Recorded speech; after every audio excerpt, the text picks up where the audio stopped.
Episode ke-62 Kitab Tauhid, pembahasan tentang jangan banyak sumpah. Bismillahirrahmanirrahim. Wassalatu wassalam ala Rasulillah. Innal hamdalillahi nahmaduhu wa nasta'inuhu wa nastaghfiruh. Sungguh segala puja dan puji hanya milik Allah. Kita puji Dia, kita mohon pertolongan dan ampunannya. Wa na'udzu billahi min syururi anfusina wa min sayyiati a'malina. Kita mohon perlindungan kepada Allah dari keburukan diri kita dan keburukan amal perbuatan kita. May yahdihillahu fala mudhillalah. Barang siapa yang Allah beri hidayah, tak akan ada seorang pun yang bisa menyesatkan. Wa may yudlil fala hadiyalah. Dan barang siapa yang Allah sesatkan, tak akan ada seorang pun yang bisa memberi petunjuk. Asyhadu an la ilaha illallah. Aku bersaksi tiada Tuhan yang berhak disembah dengan benar kecuali Allah. Wa asyhadu anna Muhammadan abduhu wa rasuluh. Dan aku pun bersaksi bahwasanya Muhammad adalah hamba dan rasulnya. Amma ba'du. Allahumma salli wa sallim ala Muhammad wa ala ali Muhammad. Ya teman-teman, buat kalian yang sedang berjuang untuk menjalani hidup yang penuh dengan ujian, semuanya semoga Allah mudahkan, semoga Allah berkahi. Ujian hidup di kehidupan manusia itu beda-beda. Ada orang yang ujiannya dengan kemiskinan dan itu berat bagi dia. Ada orang yang ujiannya dengan penyakit dan itu berat bagi dia. Ada orang yang ujiannya adalah dengan penyakit mental. Seperti orang-orang yang punya penyakit kleptomania, orang-orang yang punya penyakit mental psikopat, yang mana itu dia terbangun dari gaya didik mungkin orang tuanya dulu pas kecil. Itu semua adalah ujian. Dan semuanya berpotensi sukses dan gagal. Ketika kita ngelihat ujian kita berat, lalu orang lain juga ujiannya lebih berat, maka saling doakanlah teman-teman. Karena nggak ada orang yang bisa selamat kecuali kalau Allah yang nolong. Setiap kali kita ngelihat ada orang yang mendapatkan ujian, baik itu kemiskinan, kesulitan, penyakit, dan sebagainya, kita prihatin dan kita doakan semoga Allah mudahkan dia menjalani hidup tersebut. Sambil kita pun berdoa pada Allah agar Allah buat kita sukses. Sering ingetin, orang-orang yang miskin itu berat hidupnya. Tapi orang-orang yang kaya, mereka pun lebih berat dari sisi harus ngejaga nikmat Allahnya. Murid Arizal yang ceritain pekan-pekan lalu, bagaimana ketika dia miskin, gaji 1,5 juta, kerja sebagai pelayan kafe. Dan uangnya buat apa, masih ingat? Buat bayar utang ibunya, buat bayar ayahnya, buat nafkahi keluarganya. Kerja banting tulang tapi nggak dapat apa-apa buat pribadi, yang ada semuanya buat orang tua, bakti. Tapi ketika udah gaji 4 juta per bulan, apa yang terjadi? Zina, check in sama ceweknya, ngerokok, mabok, gak pernah sholat lagi. Itu ujian berat bagi orang-orang yang diberi kecukupan. Maka semuanya harus saling mendoakan ampunan, mendoakan kemudahan untuk kaum muslimin, sambil dihayati, ya Allah kalau aku jatuh kepada ujian yang menimpa dia, aku mungkin gak akan kuat. Karena itu berilah pertolongan padanya ya Allah. Coba teman-teman sering ngedoain tulus loh. Bisa jadi kalian sekarang dimudahin oleh Allah karena suatu masalah kalian dimudahin, itu karena doa dari orang lain loh. Karena doa dari orang lain untuk kita. Dan sebaliknya, kita juga bisa suatu saat kena musibah, lalu Allah angkat musibah tersebut gara-gara kita sering mendoakan orang lain kebaikan. Allah mudahkan mereka dan malaikat pun akan mengamini, dan untuk kita juga. Ya, sering-sering banyak doa yang tulus. Dicurhatin banyak teman-teman. Orang-orang yang punya masalah tuh banyak banget. Ada orang yang punya masalahnya difitnah sampai mau dipenjara. Ada orang-orang yang punya masalahnya tuh karena terjatuh ke zina, kemudian ceweknya hamil dan bingung harus ngapain. Kalaupun harus nikah, misalnya ayahnya killer, ayah ceweknya, dan si cewek ini bingung harus gimana. Ini semua ujian yang berat. Dan kita kalau ngelihat itu harus dari dua kacamata. Pertama, kita melihatnya sebagai maksiat yang wajib kita benci. Kedua, kita melihat mereka saudara kita sesama muslim. Mereka butuh support. Kalau kita ada di posisi mereka, kita pun mungkin akan sangat ngedown. Maka doakan kebaikan untuk kita. sesama kita saling ngedoain, teman-teman. Itulah indahnya Islam, melihat sebuah kekurangan sebagai ladang untuk beramal. Melihat orang lain kekurangan itu adalah kesempatan untuk kita beramal soleh, walaupun hanya sekedar dengan doa yang tulus. Nah teman-teman, itu sebagai mukaddimah sebentar biar kalian teringat bahwasanya kita semua punya masalah. Bukan kalian doang yang punya masalah, tapi semua punya masalah. Termasuk di antara kita yang ada nggak dari kalian yang lagi enak banget hidupnya? Gak ada, astagfirullah kalian kufur nikmat nih. Ya harus jujur tuh lagi enak banget hidupnya. Lagi enak banget hidupnya. Dan ini ujian yang berat. Semakin nikmat hidupnya, semakin besar potensi untuk banyak sia-sianya. Makanya jadi kalau tuh di sini ada yang ngechat lagi enak banget hidupnya, iya. Yang paling enak tuh udah anak yang masih SMP, SMA, orang tuanya baik, ngasih semuanya yang dia inginkan, mau apa aja dikasih, dan si anak ini juga tetap soleh, menjaga ibadah, itu udah enak banget sebenarnya. Tapi itu sendiri adalah sebuah ujian yang berat. Apakah dia bisa istiqomah dengan itu sampai 6 tahun ke depan? Karena kalau dia gagal, itu jadi kufur nikmat kan. Dan itu bisa jadi penyebab su'ul khotimah. Jadi berat teman-teman. Berat semuanya. Berat banget semuanya. Ujian orang tuh gak ada yang ringan. Termasuk orang yang dikasih kenikmatan yang besar. Itu juga ujiannya berat banget. Selain di dunia berat untuk ngejaganya, di akhirat lebih berat lagi hisabnya. Orang yang enak hidupnya 500 tahun telat masuk surganya dibandingkan yang miskin. Dan itu berat. Mending milih mana kalian? Punya harta 100 juta dan sampai mati cukup, terus kalian masuk surga cepat, atau kalian punya uang 1 miliar tapi di hari kiamat harus nunggu 500 tahun di bawah terik matahari gosong? Orang yang cerdas pasti milih yang 100 juta. Dan masalahnya orang yang punya miliaran bisa jadi bukan 500 tahun gosong di bawah matahari. Bisa jadi apa? Masuk jahanam. Kalau 500 tahun gosong di bawah matahari itu masih mending, tanda kutip ya. Masih mendingan, walaupun itu sendiri udah siksaan yang dahsyat. Tapi kalau sampai masuk neraka jahanam, berapa panasnya jahanam sih? Setidaknya 70 kali lipat matahari kan. Dimana kata Nabi SAW, itu matahari akan dibakar di neraka jahanam seperti banteng yang berguling-guling.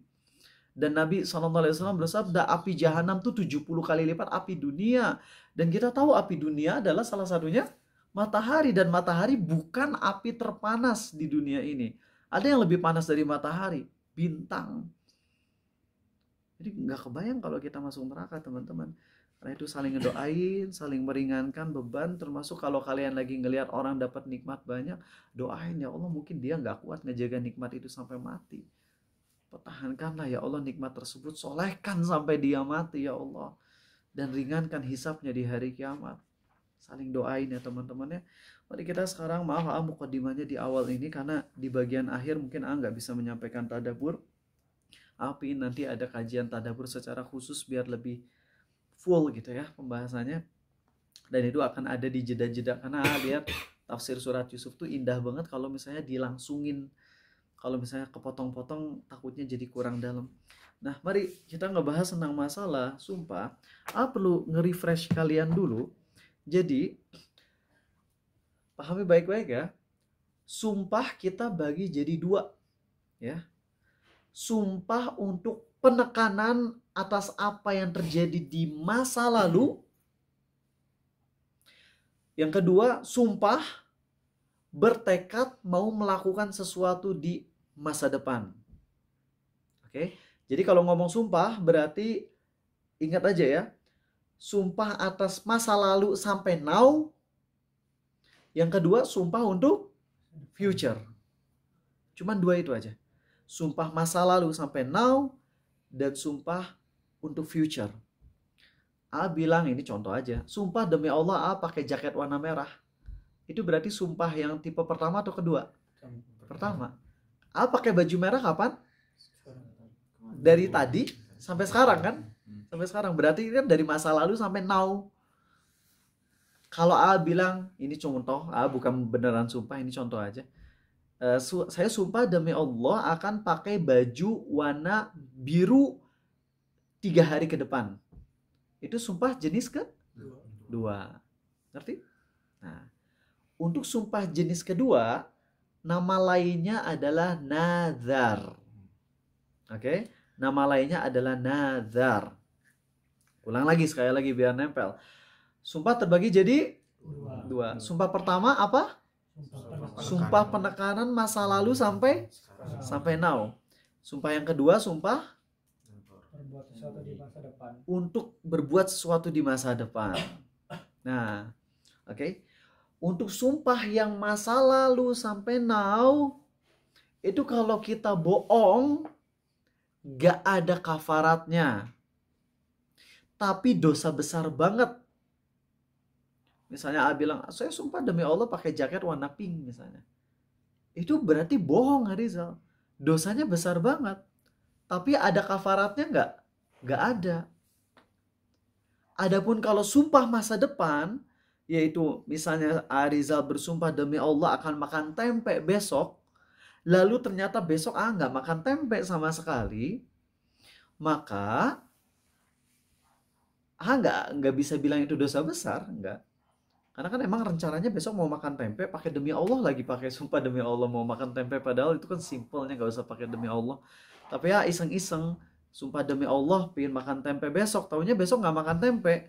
Nggak bilang itu dosa besar, tapi wajib bayar kafarat. Ya, kafaratnya apa? Yaitu milih antara memerdekakan budak, ngasih baju ke 10 orang miskin, baju yang bisa dipakai buat sholat, atau ngasih makan ke 10 orang miskin. Masing-masing mendapatkan 1 mud. Di video tahun-tahun lalu A bilang 1,5 kilogram, tapi sekarang A ralat ya, kadar minimalnya bukan 1,5 kilogram, tapi 1 mud alias 750 gram. Ya, jadi ini sebagai ralat atas video yang terdahulu. Walaupun emang ada sebagian ulama yang bilang 1,5 kilo. Tergantung apakah itu kurma atau beras, tapi A sekarang lebih cenderung ke pendapat 750 gram untuk beras. Paham sampai sini teman-teman? Nah, kita bukan ngebahas itunya sekarang. Karena itu pembahasan fikih. Ya, itu pembahasan fikih dan kayaknya dari kalian udah banyak banget yang nitip kafarat ke Rizal. Jadi udah tahu banget lah tentang masalah ini.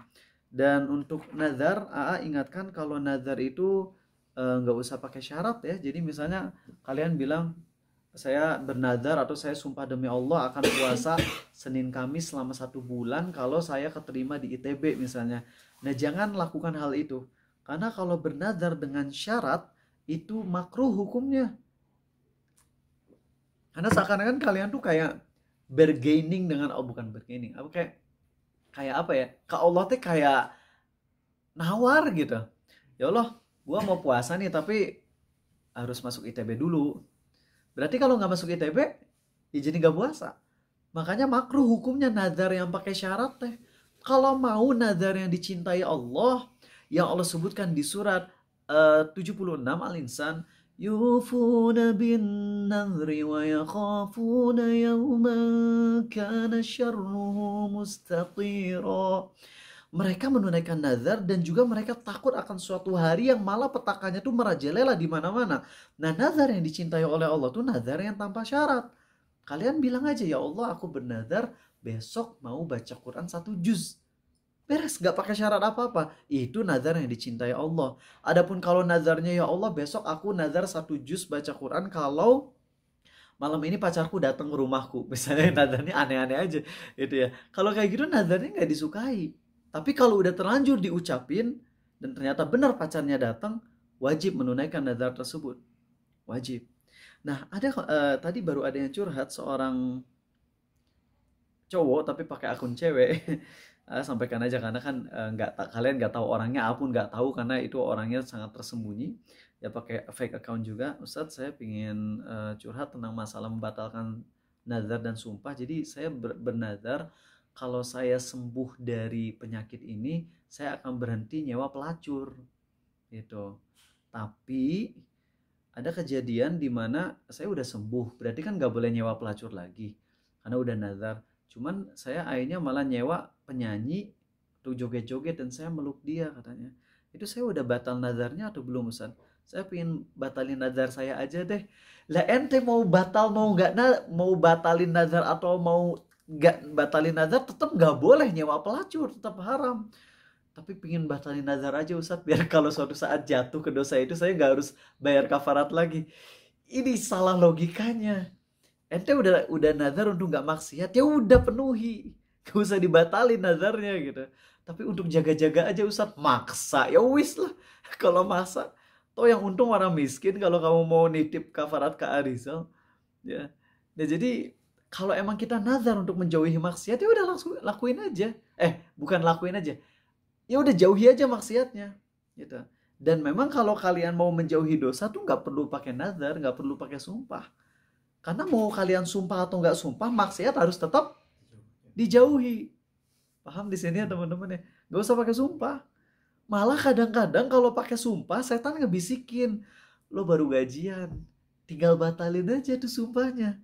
Nanti bebas lagi ngelakuin dosa. Sehingga ngelakuin bayar kafarat itu seakan-akan kompensasi atas dosa. Padahal bayar kafarat itu cuma kewajiban atas membatalkan sumpahnya. Dosanya mah tetap wajib ditobatin. Ada si Abdullah misalnya pun, kalau ada yang namanya Abdullah. Abdullah bersumpah demi Allah. Abdullah bernazar gak akan pernah lagi zina sampai mati. Terus abis itu dia ternyata zina. Akhirnya dia bayar kafarat. Ngiranya dengan bayar kafarat dosa zinanya hilang gitu ya. Gak gitu. Dosa zinanya tetap ada. Plus dia punya kewajiban bayar kafarat. Ya. Jadi ingat ya, semua yang nitipin kafarat ke Arizal, itu bukan berarti kalian jadi bebas dari dosa. Tetap wajib taubat. Ya. Kafarat itu adalah denda atas pelanggaran sumpah. Oke, baik teman-teman, kita sekarang lanjut ke pembahasan yang penting dari poin-poin ini yang tahun lalu nggak bahas secara detail. Mari kita bahas hadis-hadisnya. Nabi kita SAW bersabda, ini dia. Allah berfirman, wahfadhu aimanakum. Ayat surat Al-Maidah, ya, surat kelima Al-Maidah ayat 89. Allah berfirman, jagalah sumpahmu. Maksud jagalah sumpahmu kira-kira apa, Naren? Jangan dilanggar ya. Pertama, jangan sering-sering sumpah ya. Jangan juga dilanggar kalau udah terlanjur sumpah gitu. Itu termasuk ke ayat ini juga. Dan jangan juga sumpah kecuali kalau diminta. Maksudnya apa? Nanti kita bahas ya. Yang kedua, Nabi SAW bersabda, sumpah itu dapat melariskan barang dagangan namun dapat menghapus keberkahan usaha. Jadi kalau kalian lagi jual beli nggak usah pakai sumpah-sumpahan. Walaupun sumpahnya jujur, nggak usah. Ya. Hadis ketiga, Sahih Tabrani, riwayat Tabrani dengan sanad yang sahih. 3 orang, salasatun la yukallimuhumullah wa la yuzakkihim wa lahum adzabun alim.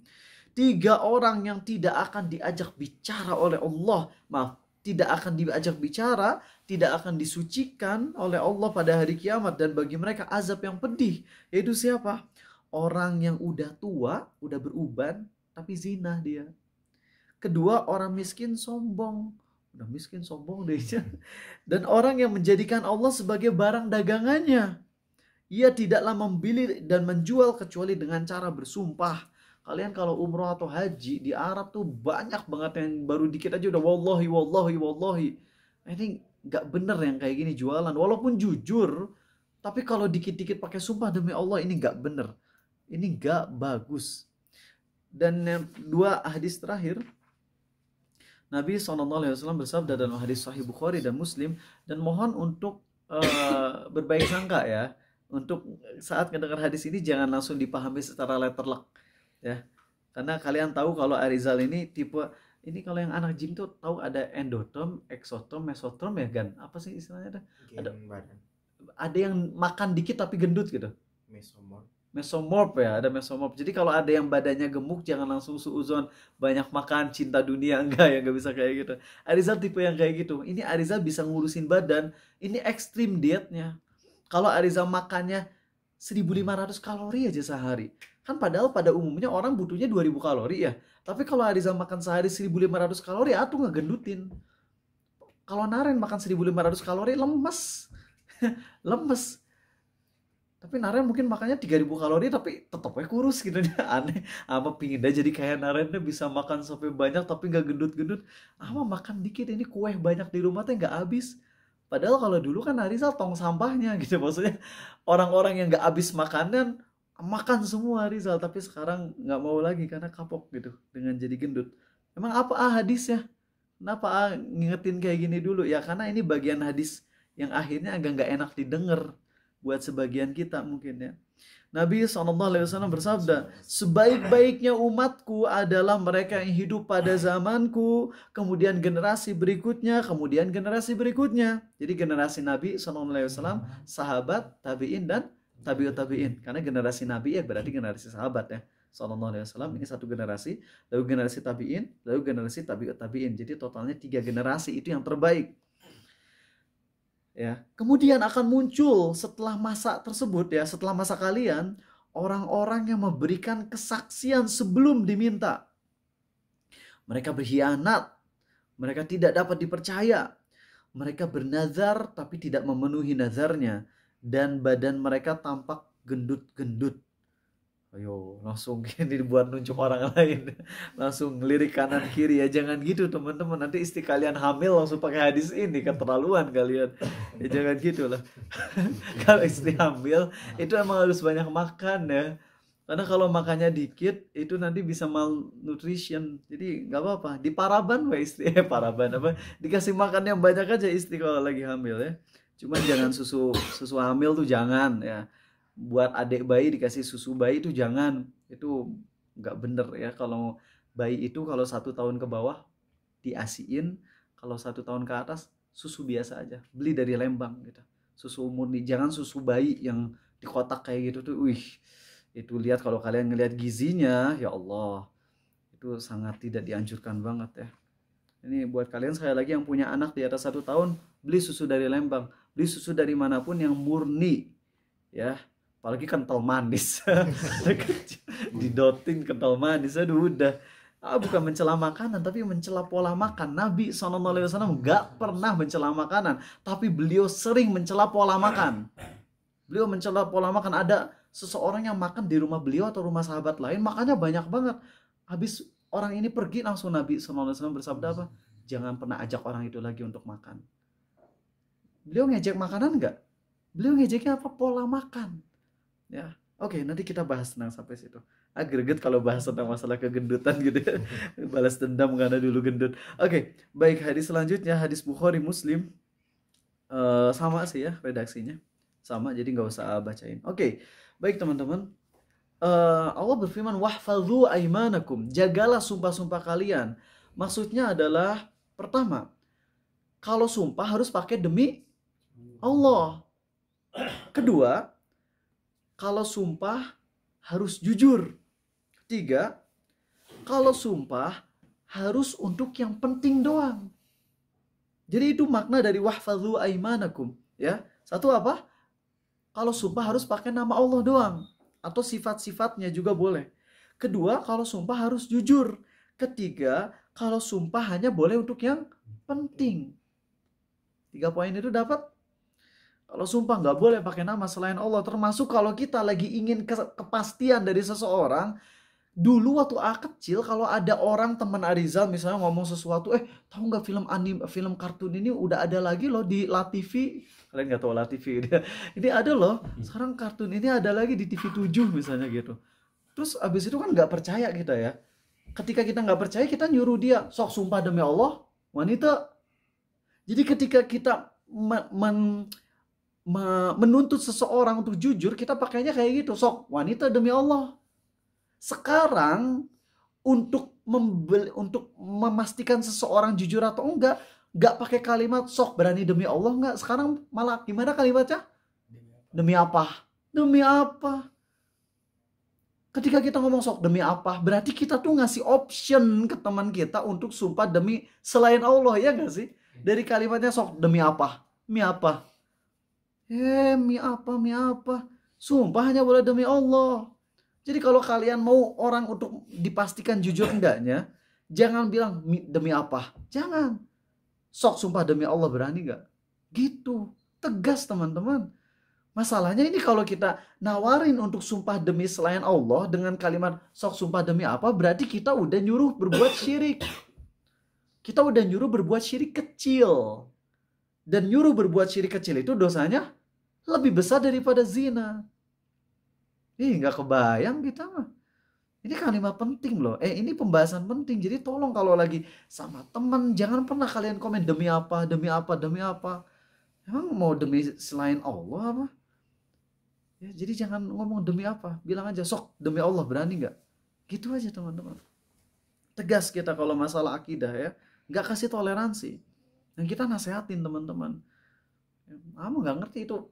Sering baca komen dari orang-orang yang apa namanya teh, kalau selebgram teh, selebgram, seleb talk, itu namanya apa istilahnya? Influencer muslim yang masih aja latah gitu di kolom komentarnya. Demi apa? Kenapa mereka bisa ngomong kayak gitu? Ya karena nggak belajar akidah dengan benar. Makanya penting pembahasan akidah tuh teman-teman. Ya. Jadi itu ya, jangan, kalau kita sumpah hanya boleh demi Allah atau demi nama dan sifat-sifatnya. Demi Ar-Rahman boleh, demi Ar-Rahim, demi Al-Quran boleh. Yang nggak boleh itu demi mushaf. Jadi kalau kalian sumpah demi Al-Quran boleh. Tapi kalau kalian sumpah demi mushaf, itu syirik jadinya. Makanya nggak ngerti kalau orang sumpah demi Al-Quran, kenapa harus dibawa mushafnya? Karena Al-Quran tuh bukan mushafnya. Al-Quran itu adalah yang ada isinya. Gini ya, biar kalian nggak salah paham. Allah Tuhan kita bukan? Ya. Allah makhluk bukan? Bukan. Tapi di Quran ada tulisan Allah kan ya? Nah tulisan Allah yang di Quran itu Allah bukan? Bukan, itu mah makhluk. Itu mah kertas, terus ada tintanya yang ditulis Allah gitu. Ya, itu mah tulisan Allah. Tulisan Allah mah makhluk. Tapi Allah Tuhan kita bukan makhluk. Sama, Al-Quran itu bukan makhluk. Adapun mushafnya, covernya, kertasnya, tintanya, sletingnya, dekorasinya itu makhluk. Makanya kalau sumpah demi Al-Quran, bilang aja saya sumpah demi Al-Quran. Mungkin ya pakai mushaf itu sebagai simbolis doang. Tapi harus dipahamkan ke orang-orang awam. Karena takutnya orang-orang awam itu sumpahnya bukan demi Al-Quran lagi, tapi sumpah demi mushaf. Sumpah demi mushaf itu syirik. Yang boleh itu sumpah demi Allah. Jadi kalau kita bawa Quran, saya sumpah demi Al-Quran, sumpah demi Allah pakai Al-Quran, dikhawatirkan orang-orang jadi ngiranya sumpah demi mushaf, dan itu nggak boleh. Nggak boleh. Sumpah demi Allah boleh nggak? Sumpah demi Ar-Rahman? Sumpah demi Al-Quran? Boleh. Yang nggak boleh sumpah demi mushaf. Mushaf tuh berarti yaitu bukunya gitu loh. Kita sumpahnya demi Al-Quran aja. Kalau sumpah demi Al-Quran nggak usah bawa mushaf. Kalaupun kita bawa mushaf, sekali lagi bukan sumpah demi mushaf Qurannya, tapi sumpah demi isinya, yaitu Al-Qurannya.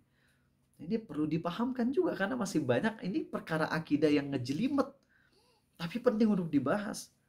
Karena kalau nggak dibahas nantinya ya bahaya ke akidah kita. Kemudian selanjutnya teman-teman, pembahasan hadis ini yang ingin kita tekankan adalah, nah ini dia, sumpah itu dapat melariskan barang dagangan namun dapat menghapus keberkahan. Nah ini ingin ngasih contoh tentang jual beli yang sering terjadi di kalangan kita, di kalangan tukang-tukang jualan dan sebagainya. Teman-teman kalau kalian mau jualan barang, gak usah ngasih tahu harga modal, oke? Nggak ngerti ada sinetron Islami ya yang ketika jualan itu harganya murah, kemudian ditanya, loh kok kamu jualan murah banget sih? Terus langsung si yang tukang jualannya tuh bilang gini, ya karena Nabi Muhammad SAW kalau jualan tuh beliau ngasih tahu harga modalnya, kemudian beliau ngasih tahu profitnya. Lah pertama hadisnya emang ada tuh kayak gitu, sahih kah? Kalaupun ada, para ulama menyampaikan mana yang lebih bagus ketika jualan, nyampain harga modal atau nggak usah menyampaikan? Nggak ada yang lebih bagus, sama aja. Tapi yang lebih menguntungkan yang nggak usah ngasih tahu harga modal, ya nggak sih? Kalau ngasih tahu harga modal kita jadi nggak bisa dapat profit yang gede. Tapi kalau kita langsung kasih tahu aja harga jualnya, enak kita gitu, lebih bebas. Dan itu nggak ada keutamaan dong, ngasih tahu saya modalnya segini, tapi saya mau jualnya segini, jadi keuntungan saya segini. Itu nggak usah, ribet juga, dan nggak diperintahkan juga. Kalau ada yang bilang tapi Nabi berdagang seperti ini sallallahu alaihi wasallam, kasih hadisnya. So kalau ada hadisnya kita terima. Itu. Bahwasanya Nabi Muhammad SAW ketika berdagang, beliau berdagang baju dan beliau bilang ke sahabat, aku membeli ini harganya 1 dinar dan aku jual 1,5 dinar. Ada nggak hadisnya misalnya kayak gitu? Nah, kenapa ngasih tahu harga modal? Biasanya emang untuk ngebuat pembeli jadi ngerasa kasihan, ya nggak? Tapi, ada tapinya, banyak indikasi kalau itu bohong. Dan kalau bohong, itu maka keuntungannya jadi haram. Bagi contoh aja, Regan A mau jual handphone ke Regan misalnya. A bilang kan ini harganya 2 juta. Regan nawar sok coba. 1.500.000. 1.500.000. Kalau di 2 tahun yang lalu Regan nawarnya 1,8 deh. Kenapa sekarang berubah?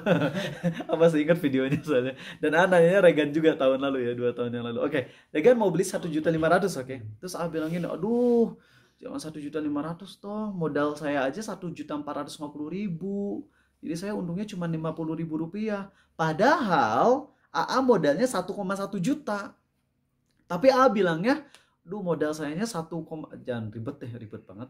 AA modal sebenarnya 1,1.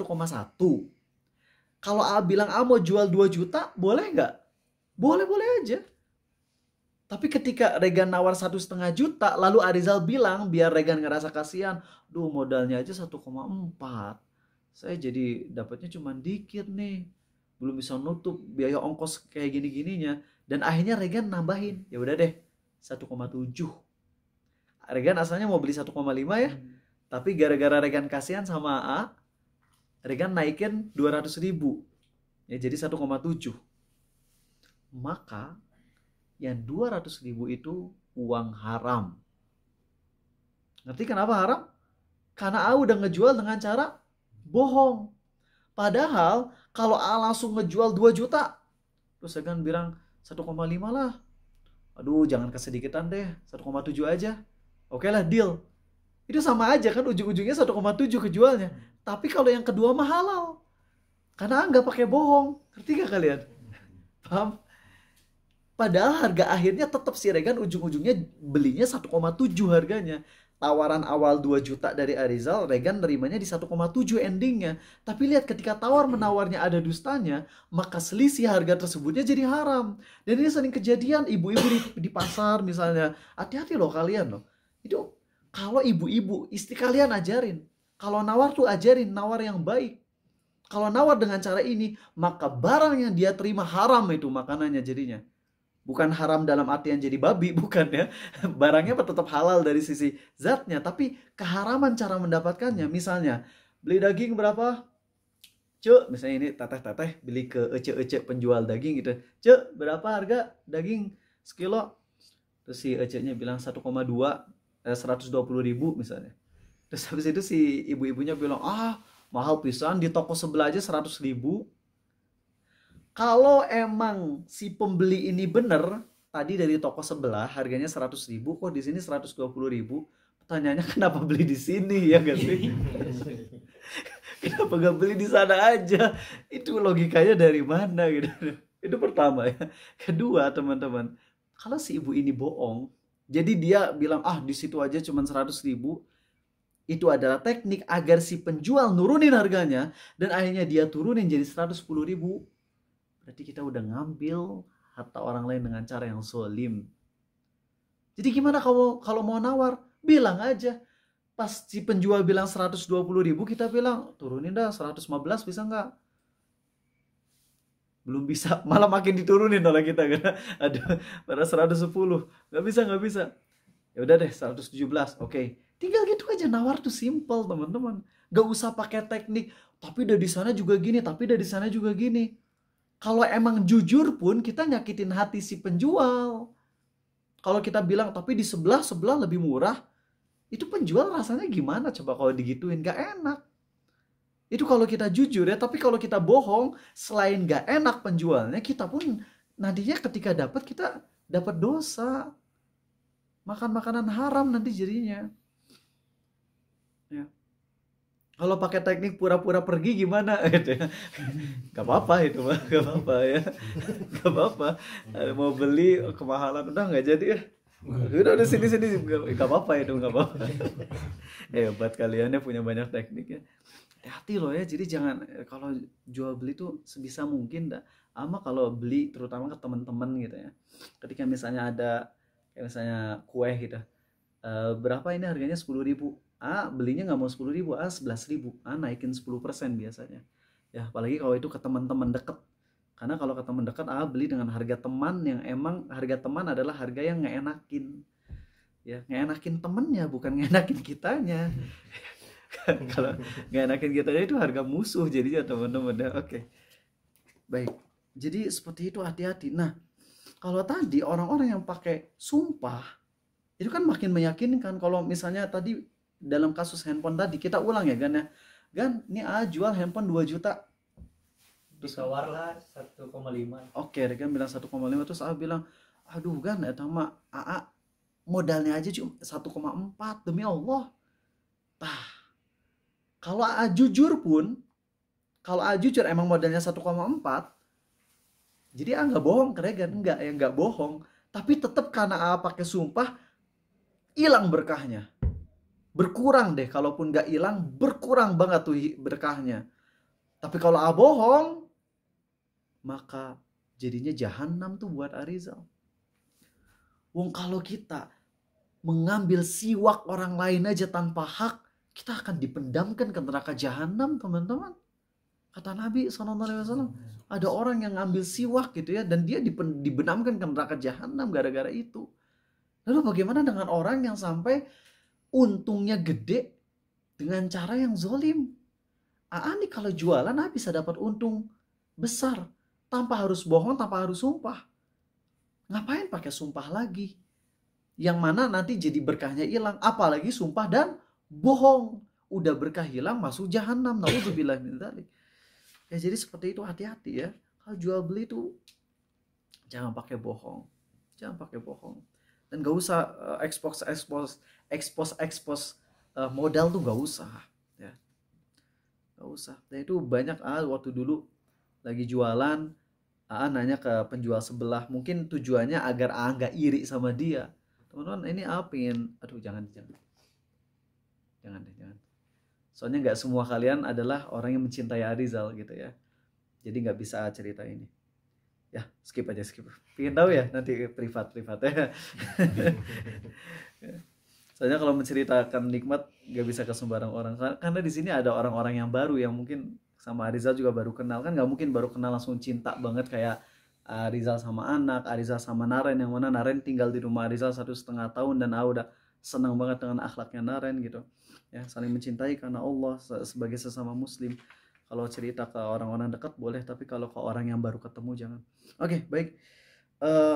Jadi itu udah kita bahas. Nah, lalu selanjutnya poin-poin yang harus kita pahami dari hadis tadi. Jadi intinya kalau dalam masalah sumpahnya sih kalian udah paham ya. Bahwasanya kita ulang deh ya. Sumpah terbagi jadi berapa? 2. Yang pertama sumpah apa? Sumpah penekanan masa lalu sampai masa sekarang. Yang mana itu harus jujur. Kalau kita bohong itu dosa besar. Tapi nggak ada kafaratnya. Yang kedua, sumpah kita mau melakukan sesuatu di masa depan. Kalau kita ternyata nggak melaksanain, ya kita dosa. Tapi itu kita bayar kafarat, ya, harus bayar kafaratnya.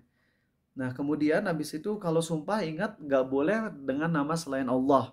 Sumpah hanya untuk yang penting. Sumpah harus jujur. Itu poin terpenting dari bab ini. Karena kita ketika sumpah tuh berarti kita kan membawa nama Allah. Dan ingat loh pembahasan sumpah. Kalau sumpah itu, arti dari sumpah itu apa sih? I swear God misalnya kayak gitu. Aku sumpah demi Tuhan. Kalau dulu iklan Kalpiko, kalau nggak salah dulu tuh ada swear sambal geledek. Ingat gak iklan itu? Terus kesamber gitu. Nggak ngerti konsepnya kan. Enak sumpah sambal geledek gitu terus kesamber. Berarti nggak enak ya? Gimana sih ini iklannya? Lupa kalian lihat aja iklan yang kayak gitu. Nah, ketika kita sumpah demi sesuatu, arti dari sumpah tuh apa sih? Kalau sumpah misalnya na'udzubillah, sumpah demi Allah dulu. Saya sumpah demi Allah, itu artinya gini. Arti dari, sekali lagi ngebahas apa makna sumpah. sumpah dan menyebut nama objek dalam sumpahnya, maka Arizal punya keyakinan kalau AA berdusta dalam sumpah tersebut, maka objek yang AA jadikan sumpah itu bisa menyiksa AA. Artinya kalau AA misalnya bilang, sumpah demi Allah saya tidak mencuri, itu artinya AA bilang, kalau aku bohong, berarti Allah akan menyiksa saya. Itu arti dari sumpah demi itu. Maka kalau kalian udah sumpah demi Allah, lalu kalian emang bohong, berarti kalian tuh udah ingin banget jadi target empuk aja dari siksaan Allah. Itu makna sumpah. Jadi jangan main-main kalau kita bilang sumpah demi Allah, berarti kita tuh siap disiksa oleh Allah kalau kita bohong. Nauzubillah. Jangan sampai teman-teman. Ya, kita harus menjaga sumpah ini untuk sesuatu yang penting, hanya boleh dengan nama Allah dan harus jujur. Ya, seperti itu teman-teman. Oke. Baik. Kita lanjut ya. Ini ada dari komentar, izin ngasih melampirkan sumpah dari KBBI ya. Ini dari KBBI bukan dari syariat ya. Kalau sumpah secara syariat adalah kita berarti ketika mengucapkannya kita bersumpah bahwasanya Allah akan menyiksa kita kalau kita dusta. Maka jangan. Nah, yuk kita ngebahas yang hadis yang terakhir ya, yang tahun lalu kita nggak bahas, mengenai orang tua yang zina. Orang tua itu syahwatnya tuh udah berkurang. Lalu kalau misalnya ada orang tua tuh parameternya apa? Sudah tumbuh uban, itu yang parameter pertama, dan parameter keduanya adalah kalau udah usia 60 tahun plus. Makanya ada hadis di mana Nabi SAW yang bersabda, makna hadisnya agak lupa teksnya, tapi maknanya adalah Allah memberi uzur sampai di usia 60 tahun. Maksudnya kalau ada orang yang melakukan kesalahan di bawah 60 tahun, itu tetap dosa. Tapi masih rada-rada bisa di-excuse. Tapi kalau udah 60 tahun plus, seperti kita dengar ada seorang kakek 70 tahun mensodomi anak cucunya. Bayangin, udah 70 tahun, sodomi dengan cucu laki-lakinya. Itu dosanya berapa kali lipat? Udah tua zina, dapat dosanya. Kedua sodomi, homoseksual. Kemudian ke cucu sendiri, incest. Itu triple kill jadinya teman-teman. Orang yang ngelakuin incest, penggal kepalanya. Orang yang sampai sodomi, penggal kepalanya. Dan juga zina. Zina setelah nikah. Ini kakek udah punya cucu, berarti udah nikah belum? Ya udahlah, udah punya cucu. Dia berarti udah nikah. Berarti muhson, dirajam, triple kill ini. Tapi kita ngedengar beritanya ada kakek yang kayak gitu. Kenapa? Apakah ojol-ojol gitu si kakek ini ngelihat cucunya, cucunya ganteng langsung disodomi? Enggak. Orang bisa sampai ke tahapan dosa yang menjijikan tersebut.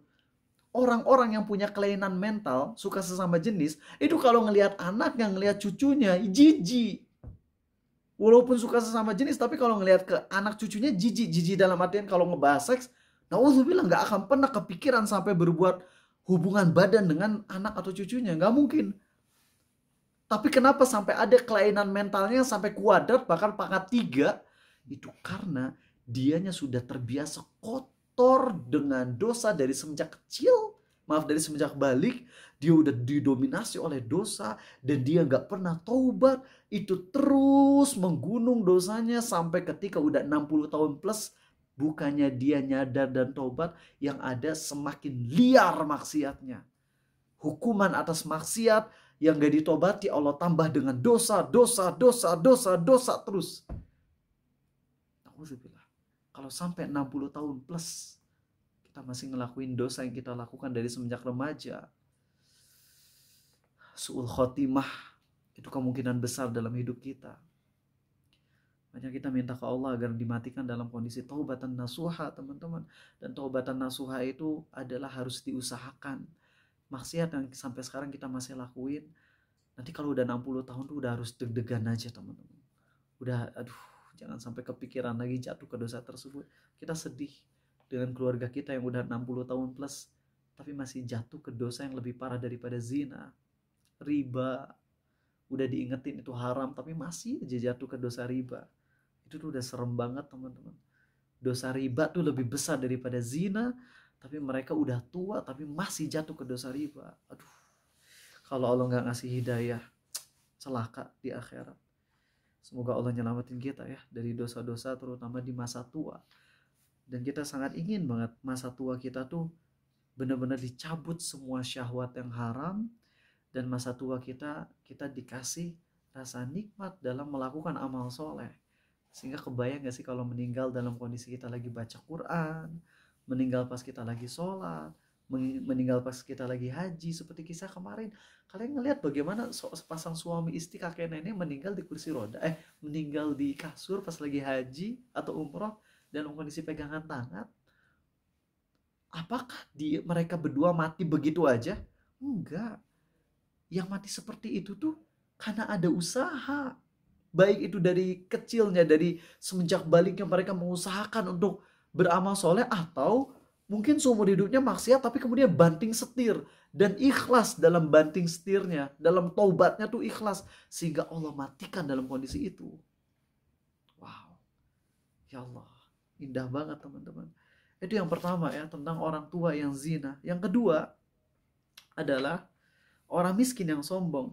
Apa definisi sombong, Habibi? Mengungkapkan kelebihannya.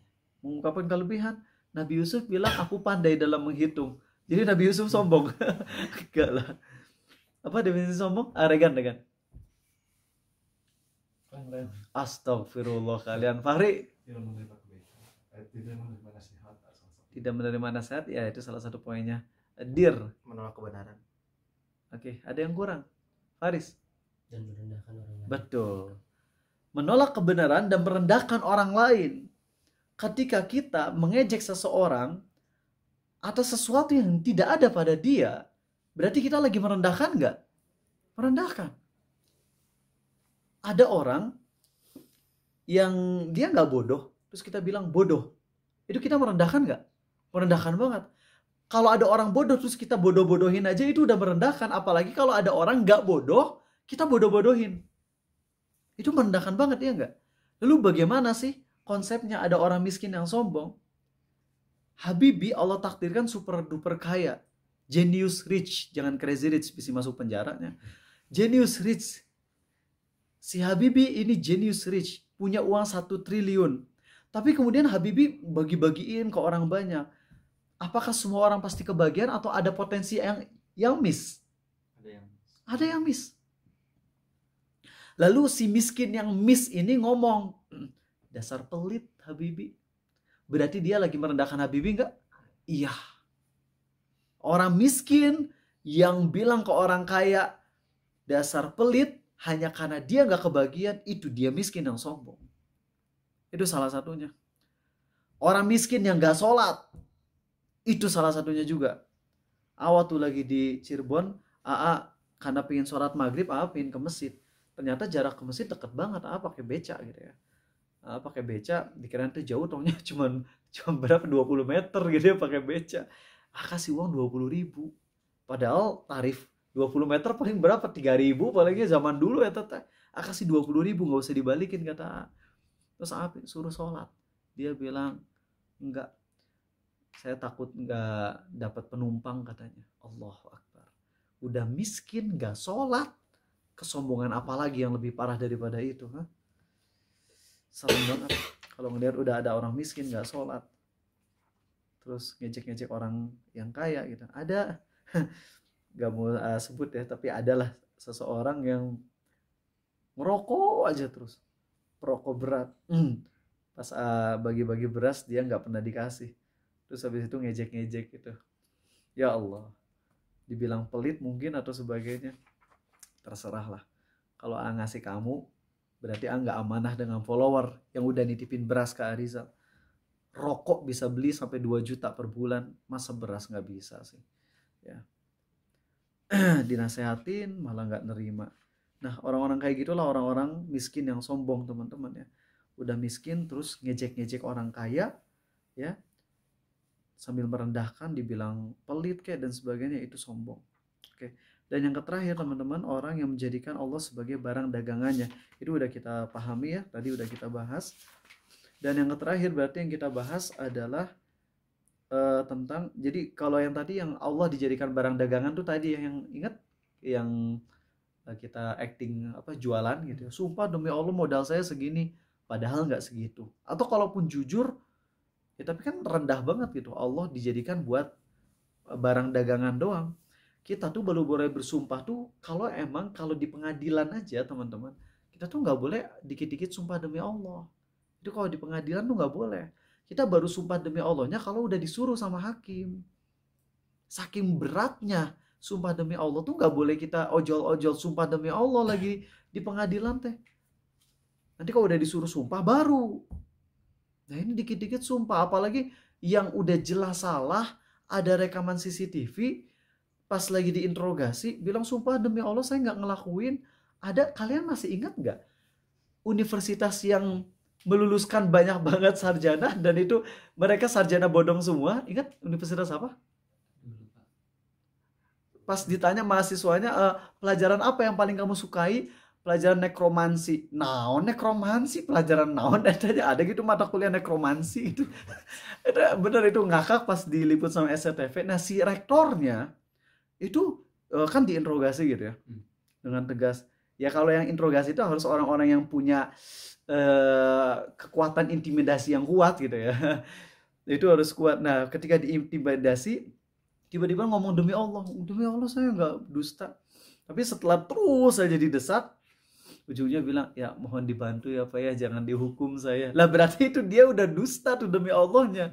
Awalnya demi Allah saya nggak bohong, tapi ujung-ujungnya ya mohon dibantu ya Pak ya, saya ngaku salah. Itu dalam satu video dia ngelakuin dua hal yang bertentangan. Pertama dia nggak ngaku, terus dia ngaku langsung dan pakai sumpah demi Allah lagi. Oh itu parah banget. Gak diminta sumpah udah pakai demi Allah, terus udah pakai demi Allah bohong lagi. Jangan pakai demi Allah teman-teman. Dan lihat aja orang-orang yang dikit-dikit demi Allah, gak ada powernya ketika ngomong demi Allah. Tapi orang yang gak pernah ngomong demi Allah, kecuali untuk sesuatu yang penting, giliran dia ngomong demi Allah, itu menggetarkan hati kita. Sebagaimana Nabi SAW ketika beliau lagi ceramah, kemudian beliau bersumpah tentang beratnya dosa A, dosa B, dosa C. Itu sampai bikin para sahabat gemeteran. Karena ada powernya ngomong demi Allah tuh. Ya. Oke, dan yang terakhir, pembahasan tentang masalah gendut, teman-teman. Jadi gini ya. Pertama, kalau emang kalian kurus dan kalian banyak makan dalam rangka untuk sampai ke berat badan ideal, ini gak apa-apa. Ini gak apa-apa. Atau banyak makan karena kalian ingin punya kekuatan yang lebih. Karena teman-teman, orang dengan body mass Arizal, bisa yang bench press kayak gini. Apa namanya bench press itu ya, yang buat dada? Tahu nggak kalian? Itu alhamdulillah sekarang bisa yang 50 kilo. Bisa 10 bar. Bisa 50 kilo.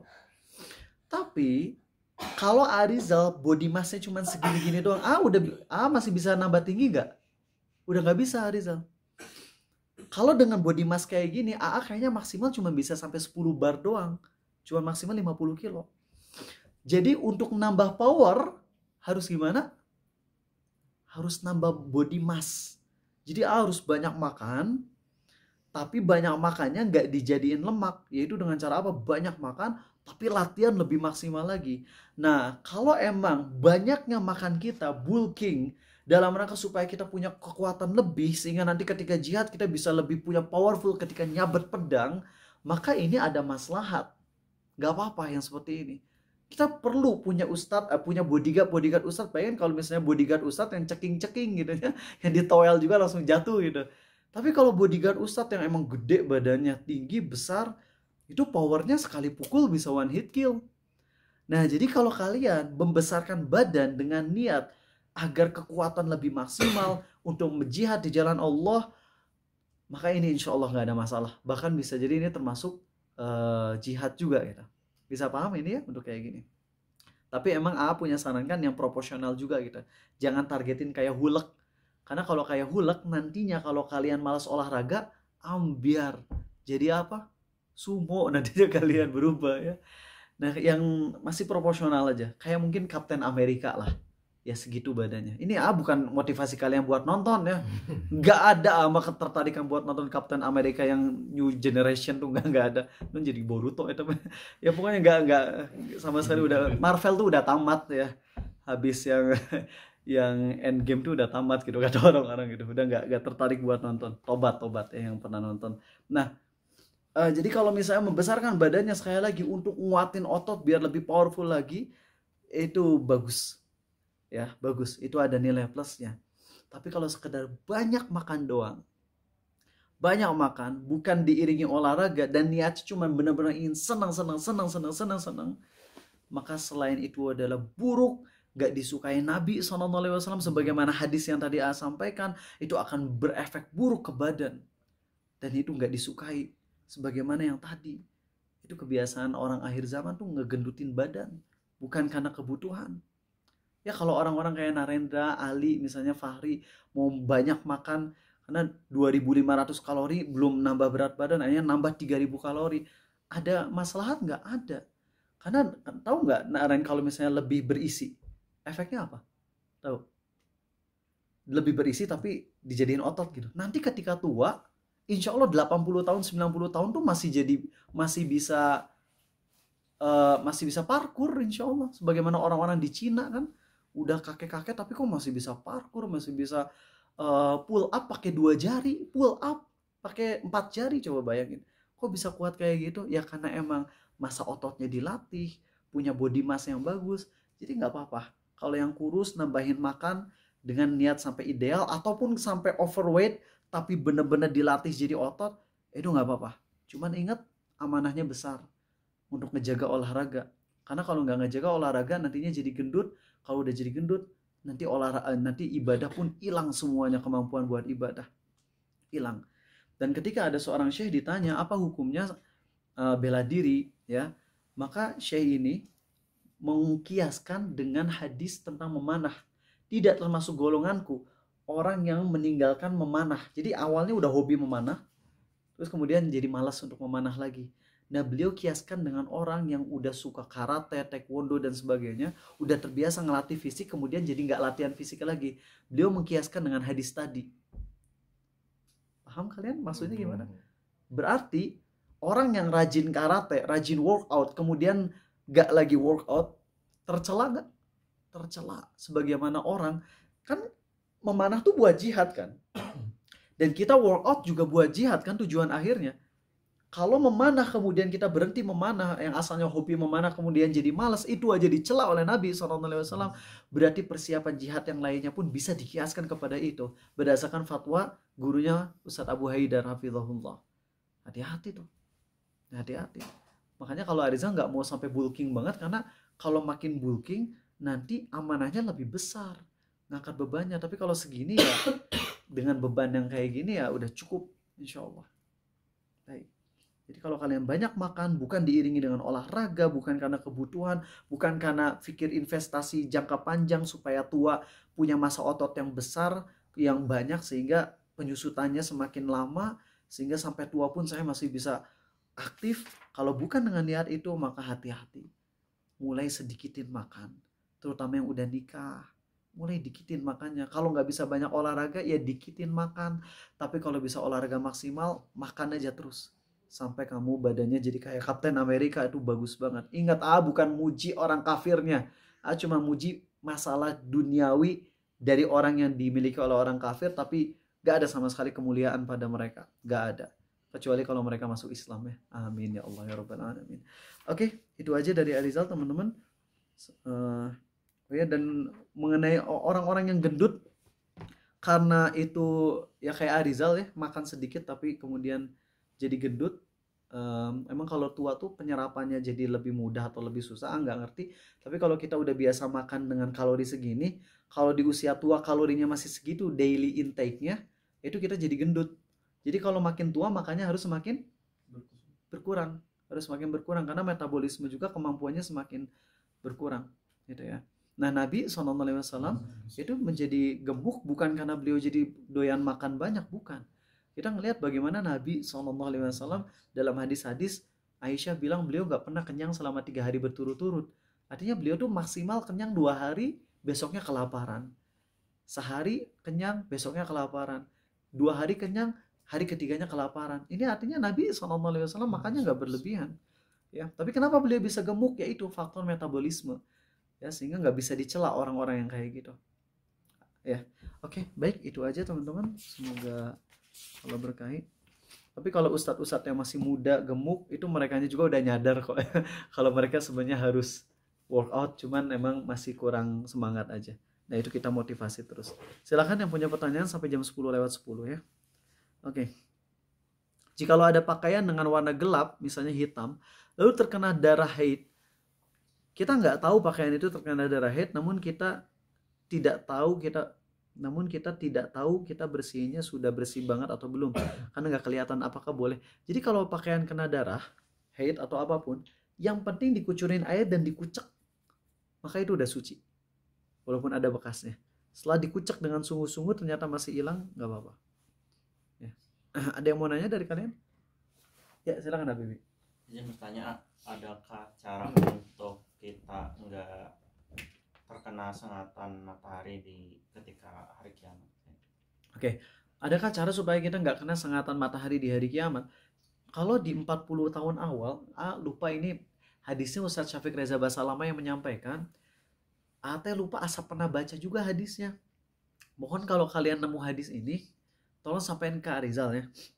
Yaitu 40 tahun awal, dari 50.000 tahun di hari kiamat, itu manusia tuh akan diem aja berdiri tanpa diapa-apain oleh Allah. Semuanya berdiri di bawah terik matahari. Didiemin. Nah setelah 40 tahun itu, sebagian dari manusia akan bilang, ya Allah, hisaplah kami walaupun kami harus masuk neraka. Coba bayangin saking stresnya, mereka sampai bilang, ya Allah hisaplah kami walaupun kami harus masuk neraka. Coba.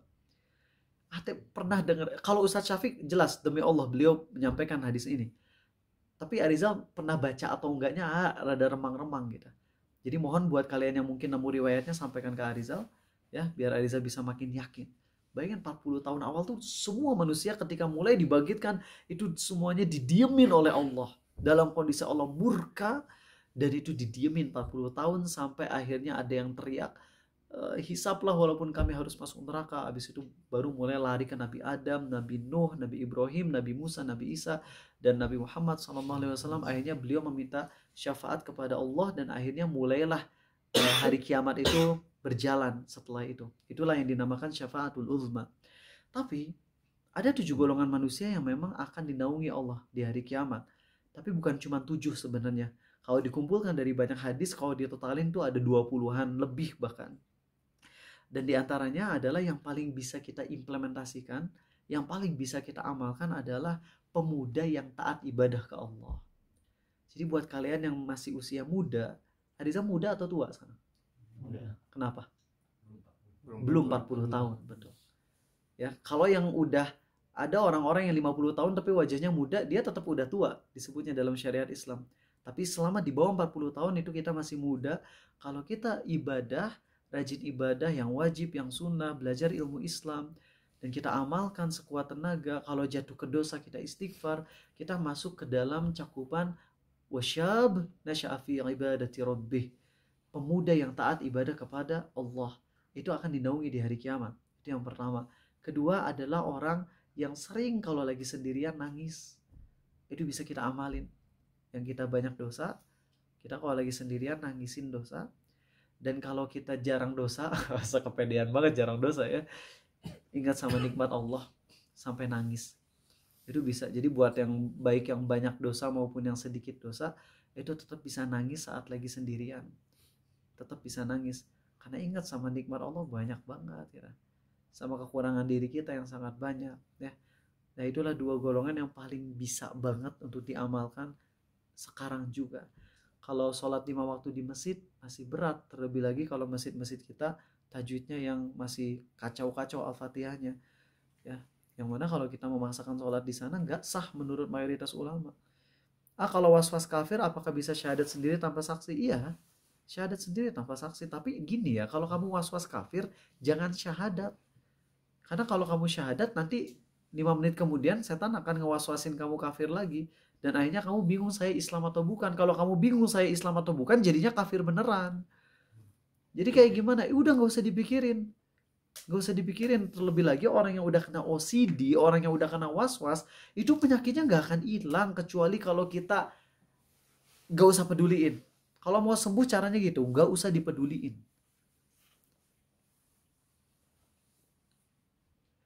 Kalau misalnya ngomong saya berjanji tidak akan melakukan dosa lagi, apakah itu termasuk nazar? Bukan, bukan termasuk nazar. Syekh Asim Al-Hakim pernah bilang itu termasuk nazar, tapi kemudian beliau meralat. Ya, beliau ngaku kalau beliau salah dalam fatwanya. Jadi kalau orang bilang, ya Allah aku janji nggak mau ngelakuin dosa ini lagi ya Allah, itu bukan nazar. Kalau ternyata ngelakuin dosa lagi harus bayar kafarat nggak? Nggak usah. Tapi tobat nggak? Wajib kalau tobat. Ya. Ada lagi yang mau nanya langsung? Ya, Naren. Berarti kalau kehitung sumpah tuh berarti ketika kita mengucapkan saya bersumpah, saya demi Allah, baru kehitung sumpah gitu. Sumpah itu baru terhitung kalau kita ngomong demi Allah. Adapun kalau ngomong saya sumpah doang, di sini masih searching belum nemu-nemu. Tolong buat kalian yang mungkin nemu ya, bisa sampaikan ke Arizal, apakah kalimat saya bersumpah itu termasuk sumpah di dalam Islam? Kalau dalam Indonesia ya iya, kalau di KBBHI ya. KBBI. Oh, KBBI ya.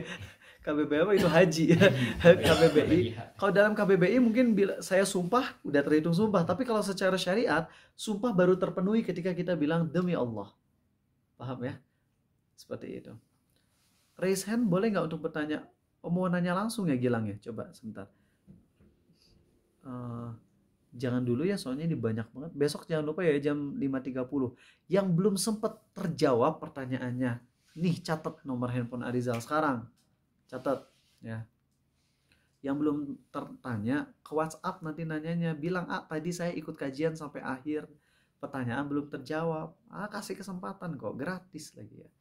08 211 57 91 913 ya. Nanti itu ke admin Paradise Driver. Siapa adminnya ya?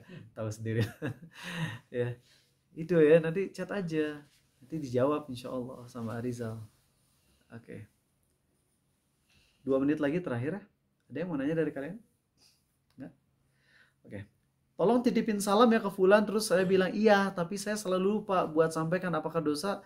Kalau lupa sebenarnya nggak dosa, tapi jangan terus menerus. Makanya kalau misalnya kalau dititipin, titipin salam ya kayak itu, Masya Allah gitu, ngomongnya kayak gitu, Masya Allah gitu.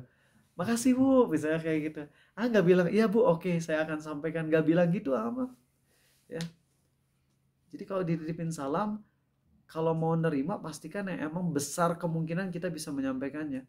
Dan kalau menyampaikan salam nggak harus secara lisan kok. Artinya kalau ada yang nitipin salam, misalnya mertua Arizal bilang ke AA, nak tolong sampaikan salam ke mama bapak.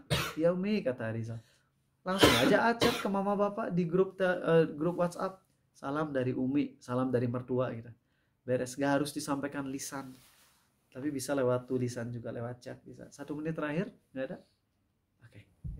Ini terakhir ya dari sini. Maaf agak panjang ya pembahasan hari ini.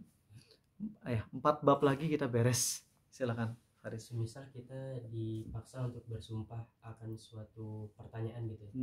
Tapi itu tuh membongkar aib, apa kita harus menjawab atau biarin terus pergi? Aib diri sendiri atau aib orang lain? Diri sendiri misalnya. Nah, kalau misalnya kita ditanya aib, yang mana aib tersebut adalah aib pribadi, terus apalagi itu dosa ya, kemudian disuruh sumpah demi Allah, itu kita diem aja, diem, gak usah ngejawab, alihkan. Kalau dia terus mendesak, ya kita cari cara gini aja, saya nggak mau ngomong, saya nggak mau jawab, gitu aja gitu. Oh benar kan, berarti gini-gini, terserah kamu gitu, gituin aja ya. Tapi kalau itu adalah aib yang sifatnya itu merugikan orang lain seperti mencuri, korupsi, ya kalau kayak gitu mah kita tetap harus jujur dan harus karena mau jujur nggak jujur kita punya kewajiban ngembaliin harta yang pernah kita curi atau korupsi tersebut ya. Seperti itu. Oke. Tapi kalau aibnya yang nggak merugikan seperti nonton video porno sendirian terus ditanya, ya dalam kondisi itu kita nggak usah ngejawab gitu. Nggak usah ngejawab, diam aja kayak gitu ya.